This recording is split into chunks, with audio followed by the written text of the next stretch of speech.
Taong 2023 nung tinaga si Ginoong Kiko Laurel bilang kalihim ng kagawaran ng agrikultura.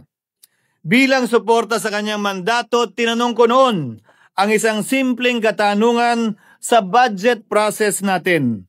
Bakit mas malaki ang pondo ng flood control kesa sa agrikultura? Why is it that the budget for flood control is bigger than the budget of the Department of Agriculture or the agriculture sector as a whole? The fifth biggest allocation, not even a department, is flood control.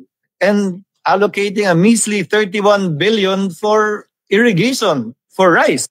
Pagkatapos po noon, tinulungan ko siyang bawasan ng flood control budget at idagdag sa 2024 budget ng Department of Agriculture. Aniya, tumawag daw sa kanya si Congressman Zaldico dahil pinapatanong daw ni Speaker Romualdez, bakit binawasan ang pondo ng flood control? Ngunit wala nang nagawa si Congressman ko dahil sinabi niyang pasayan ng Pangulo.